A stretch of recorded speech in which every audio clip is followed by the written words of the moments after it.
بسم الله الرحمن الرحيم. الحمد لله ثم الحمد لله. الحمد لله الرحمن الرحيم الذي هدانا لهذا وما كنا لنهتدي لولا أن هدانا الله.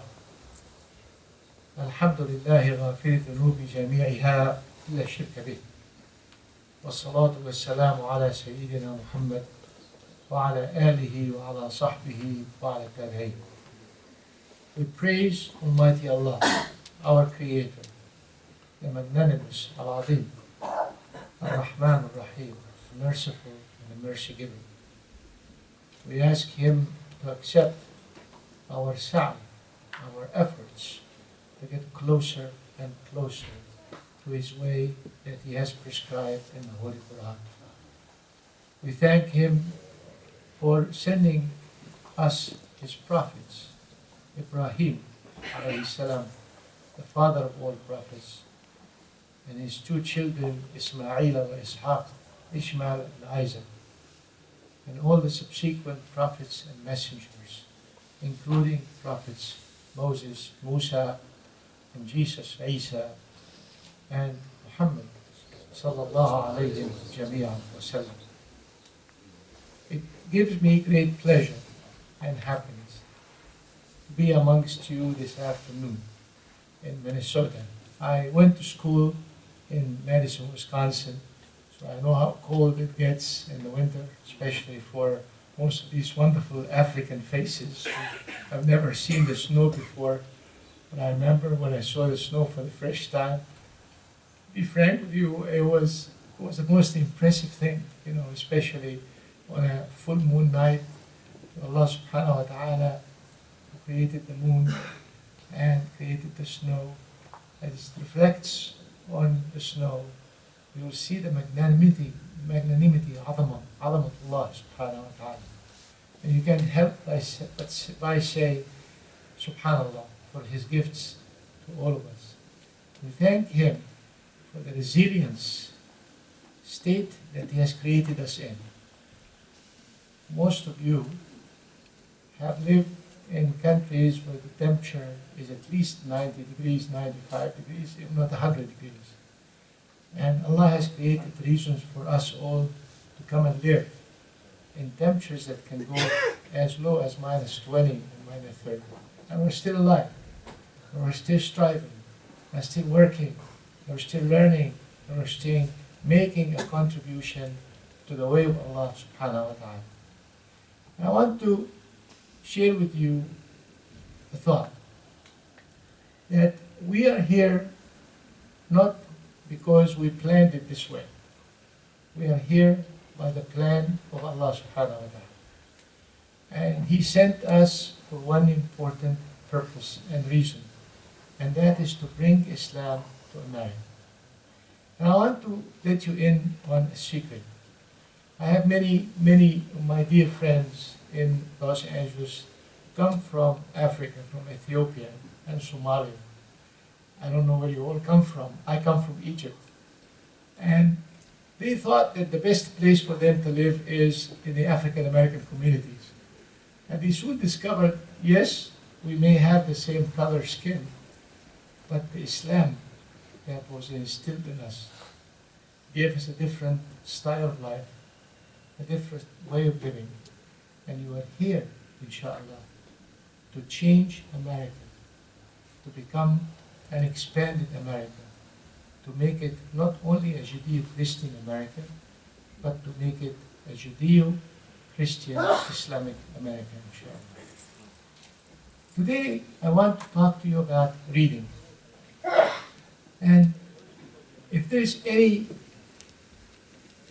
instruction from Allah subhanahu wa ta'ala, that was the first instruction to His Prophet Muhammad sallallahu alayhi wa sallam, it was to read. The Quran teaches us about the Prophet sallallahu alayhi wa sallam. Bismillah ar-Rahman ar-Rahim. لقد من الله على المؤمنين إذ بعث فيهم رسولا من أنفسهم. Allah subhanahu wa ta'ala has given the believers a great gift, that He has sent to them a prophet from themselves. And the Prophet ﷺ was given a number of responsibilities as revealed in Surah number 3, verse number 164. Number 1, يَتْلُو عَلَيْهِمْ آيَاتِهِ. يَتْلُو عَلَيْهِمْ آيَاتِهِ means he would bring to their attention the signs of his presence, Allah subhanahu wa ta'ala. The wonderful oceans, the wonderful vegetation, the wonderful trees, the wonderful snow, the wonderful life that we all live. These are the signs of Allah. Attract them to the magnanimity of Allah subhanahu wa ta'ala. And number 2, وَيُزَكِّيهِمْ, and to improve their manners, their way of living, their way of acting and interacting. And وَيُعَلِّمُهُمْ الْكِتَابَ وَالْحِكْمَةِ, and he would teach them the book, the Holy Quran. Not only just teaching the Holy Quran, but the essence of the Holy Quran, which is al-hikmah, and that is wisdom. And the Prophet ﷺ teaches us al-hikmatu dalatul mu'min, that wisdom is a thing that a believer always seeks and wants to find. And if he or she finds it, he would capture it. And I say this because the Prophet ﷺ came in a society which was a very primitive society, the Arabian society in the Arabian Peninsula. People were riding camels. Their pride was poetry and how to make money. Hijacking of trading caravans was rampant. Killing daughters in the sand was the order of the day. So you know what banat. If a family had a first child as a daughter, that meant a bad omen. They would actually bury her alive until they get the son, and then they allow the daughters to be alive. All of these bad habits, worshipping idols. And the Prophet ﷺ came in a situation that was not much different from what we have today. A very well-known author by the name of Michael Hart, who was born in a Christian family, in his book called The 100, published back in 1978, chose the Prophet ﷺ at the top of his list of the most influential men to be created by Allah subhanahu wa ta'ala. And he said, and I quote, he, Prophet Muhammad, was the only man in history who was supremely successful on both religious and secular levels. Prophet ﷺ had great achievements within 100 years.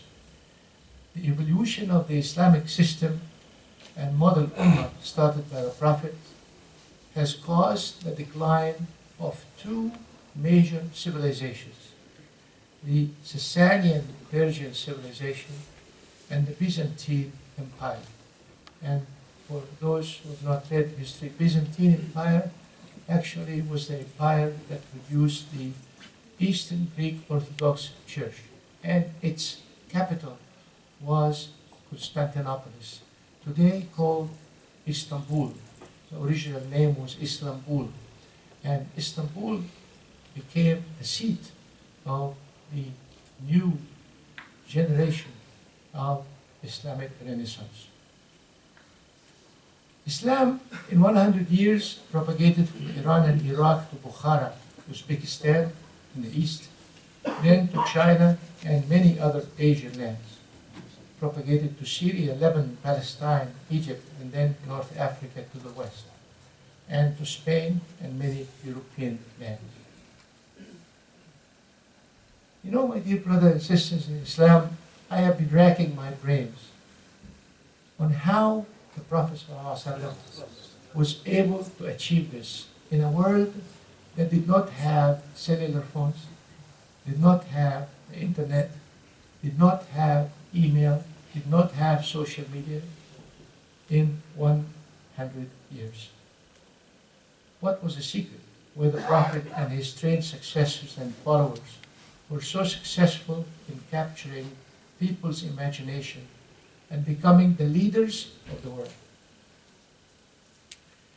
I want to convey an important message of hope, especially to the young men and women in this room. Young men, for me, is a person at 60 years or younger. So you're still young, you still have at least 15 years, 20 years to live and make a difference in America. What is happening to the Muslims today is because what was not done in many generations before us.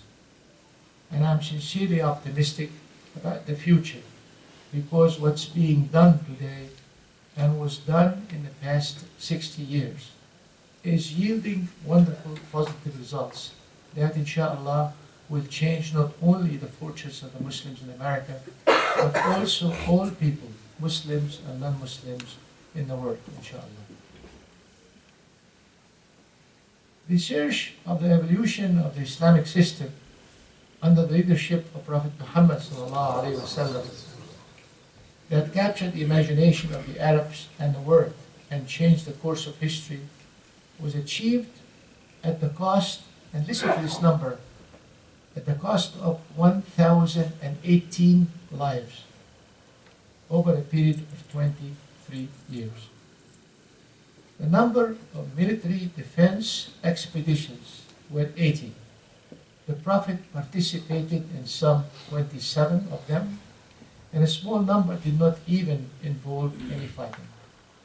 The total number of Muslims who died in battle were 259, and the total number of non-Muslims who died, mostly pagans, was 759. I mention these statistics because contemporary Muslim writers and speakers point with pride to the fact that this number is dwarfed by the 13 million who died during the Russian Revolution of 1917 and the 20 million who were killed by Stalin alone. The thousands who were killed in the French Revolution and the thousands who died in the American Civil War. The thousands who were killed by the atomic bomb in Hiroshima and Nagasaki. Of course, we Muslims like these comparisons, and we're very proud because it gratifies our pride. However, there is another comparison that many of us Muslims are silent about. That is the number of people who died in Islamic liberation efforts over the years. And the question is, what was achieved? Of course, no one wants the pain of such an admonishing fact, but it is important to remember it and reflect on it. The 20th century has seen grand Islamic revolutionary movements, and the Arab Spring was the last installment of the beginning of the 21st century. What was the cause? 10 million lives lost in the formation of the Muslim state of Pakistan. 10 million people died. 2.5 million dead in Algerian War of Liberation and Independence. And one thing fascinating about Algeria, when the French lost any hope of keeping Algeria, they sent an army of 250,000 so-called Algerians, but from French origin, that were active in the French army. And I want those who are interested to go and read more on the history of how Algeria was shackled after the liberation of Algeria from the French occupation. Millions of people died in Egypt, in Iran, in Iraq, Palestine, Syria, Yemen, and various other Muslim countries. And the question is, for all these sacrifices, very little was realized. And you know, my dear brothers and sisters in Islam, for some reason, we have not learned how to reach a certain level and pass on the baton to the next generation so they can run with it and go from, say, 10 to 20. Unfortunately, in every one of these events, we go from 10 to minus 20. And by the time we reach 0, we go back again to minus 20. And the reason is we have not invested time and effort and intellect to research and come up with a plan to make a difference for the fortunes of the future.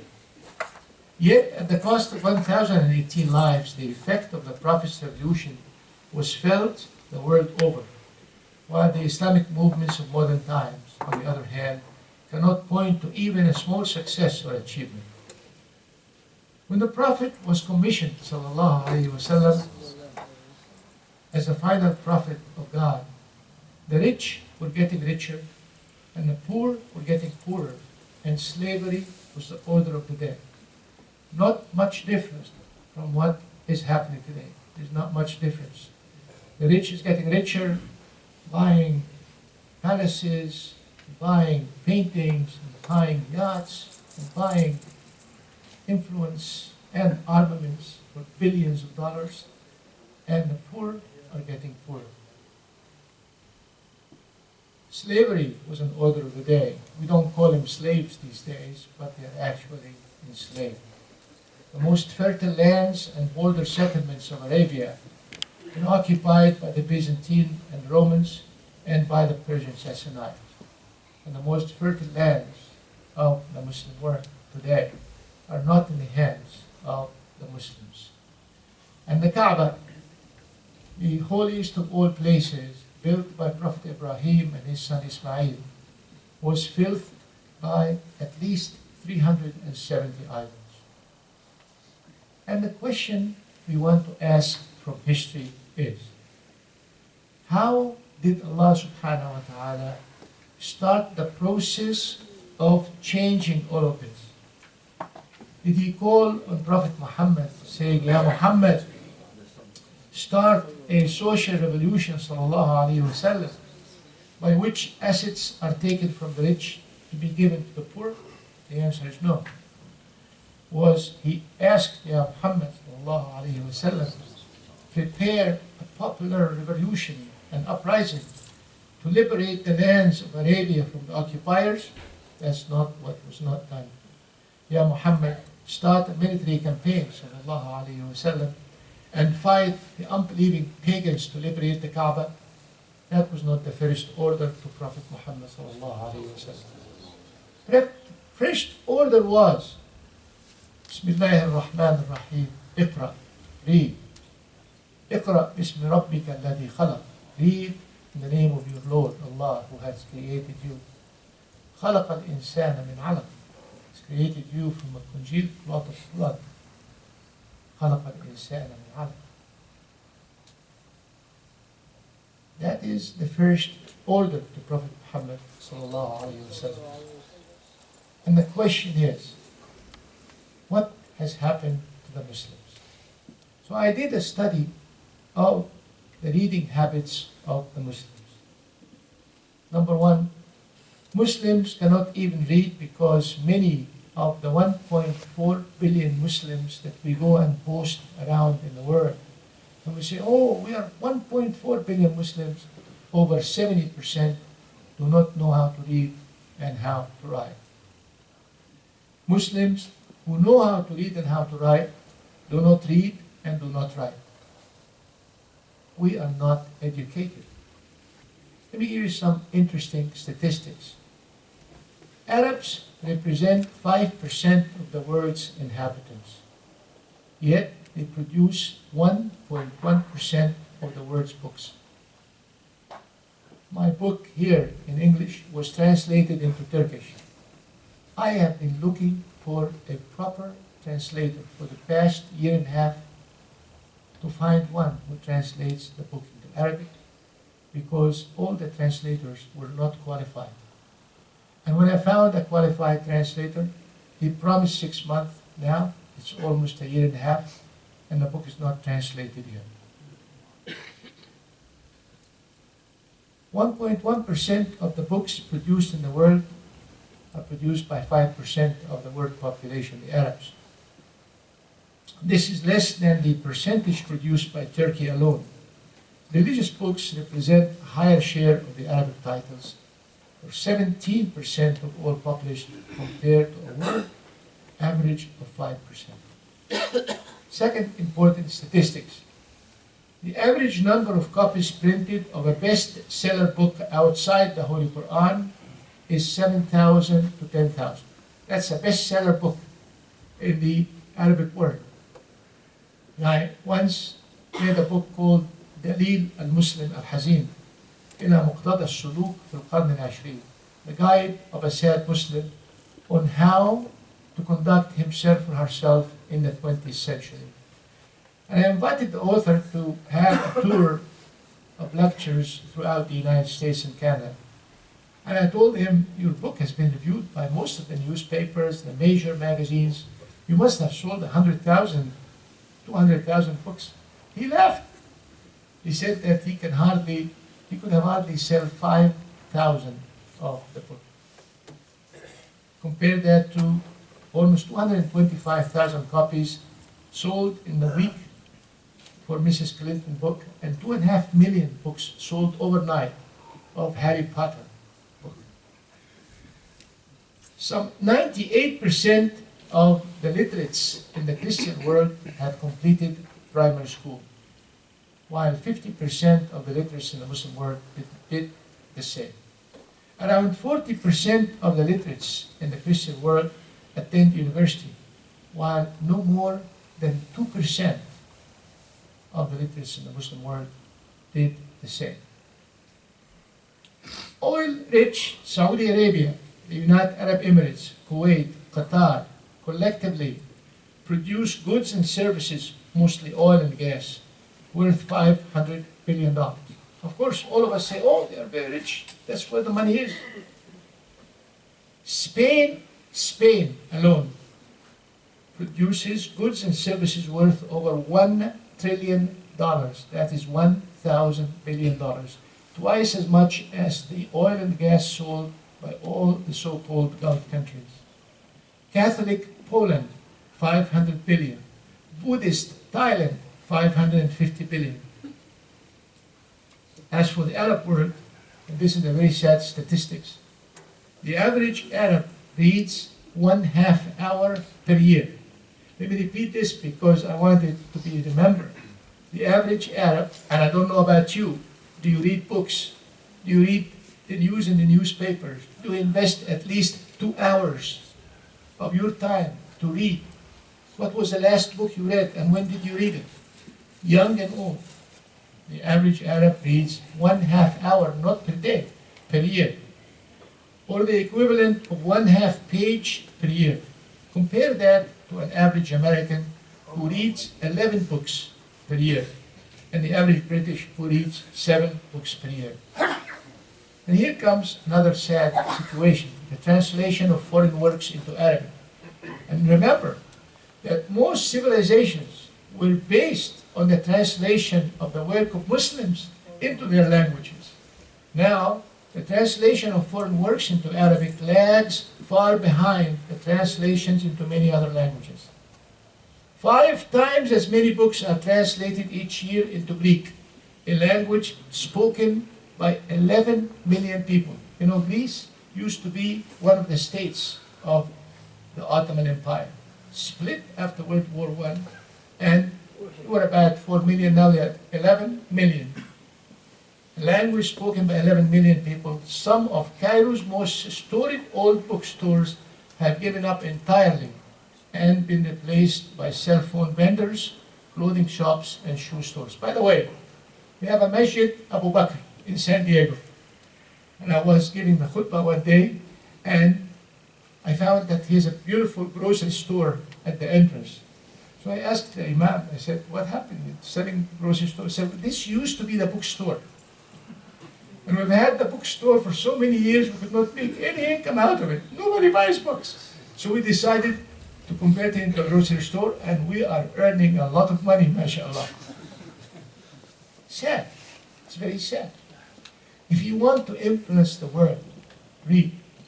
And that is the first admonition sent to Prophet Muhammad sallallahu alayhi wa sallam. أقول قولي هذا وأستغفر الله لي ولكم إنه نعم المولى ونعم النصير.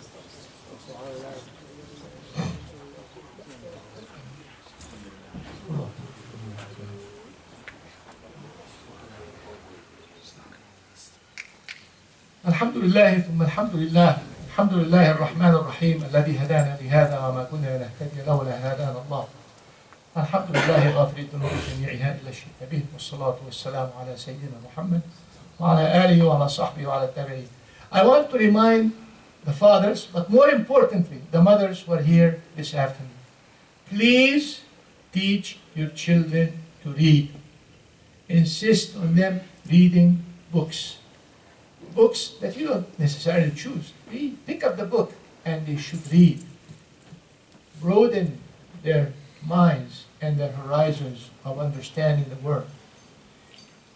Before you tuck your child in bed at the age of 2 and 3, read a book for him or her.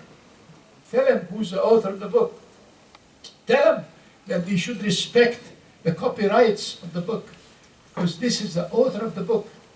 And give them the hope that one day they will be authors of papers and books so they can express their opinions and ideas to the rest of the world. اللهم إني داعي أقول اللهم اجمع قلوبنا على محبتك وعلى الإيمان بك وعلى نور هدايتك. اللهم أرنا الحق حقا وارزقنا اتباعه وأرنا الباطل باطلا وارزقنا اجتنابه. Mighty Allah, we ask you to accept our prayers, forgive us our misdeeds, and guide us on the righteous path. Mighty Allah, we ask you to bless us all this afternoon and our families and those who are not with us. And Ya Allah, we ask you to bring us all together as one body to glorify your way of life and make your word the supreme. Almighty Allah, we ask you to give speedy recovery to the ill and the sick. Almighty Allah, we ask you to bless us all this afternoon, forgive us our misdeeds and guide us on the righteous path. Almighty Allah, we ask you to give every unmarried man a good wife to complete his life, and every unmarried woman a good husband to complete her life. Almighty Allah, we ask you to bless all of the brothers and sisters who are taking care of this masjid and all the masajid all over the world. Almighty Allah, we ask you to send your angels of peace and prosperity to overtake and defeat the devils of war and destruction. Almighty Allah, we ask you to accept all the shuhada who died for your cause, Ya Allah. All the people who died as they immigrate away from tyranny and slavery, hoping to reach a place for peace and tranquility so they can make a difference in this world. Mighty Allah, we ask you to bring peace and prosperity to our lands, and that you will make your way a way to be followed, inshallah. اللهم اغفر للمسلمين والمسلمات والمؤمنين والمؤمنات الأحياء منهم والأموات إنك أنت السميع المجيب الدعاء. And at the end of every khutbah, every imam in the millions of masajid around the world say essentially the same dibaja, or the same way of concluding the khutbah, and in which he says, Ibad Allah, or the servants of Allah. And he proceeds to quote from the Holy Quran, Bismillah ar-Rahman ar-Rahim. Inna Allah ya'muru bil-adli wal-ihsan. Allah subhanahu wa ta'ala orders you to be just in everything you do. Just in the way you handle your affairs in dealing with people. Just in the way you talk. Just in the way you make promises. Just in the way of dealing in any matter. Just in working. Wal-ihsan, and to excel in everything you do. So, whenever somebody is asking for a good attorney, you will say, go to the good Muslim attorney. A CPA, a good Muslim CPA. A doctor, a good Muslim doctor. Not because he's a Muslim, but because he expressed his or her belief in Allah, in excelling in the way he or she conduct themselves in this life. إن الله يأمر بالعدل والإحسان وإيتاء ذي القربى, and to be connected and caring for those who are members of your family. and your neighbors, your friends. And I want to urge you, if you have family not living here in the United States, in Canada, or back home, pick up the phone and call them up and tell them, I miss you, I love you, remember me in your life. If you think that you are doing them a favor, think again. Actually, you are doing yourself a favor, because then you will soothe your heart. You will feel good that you are connected to your past, so you can build a better future.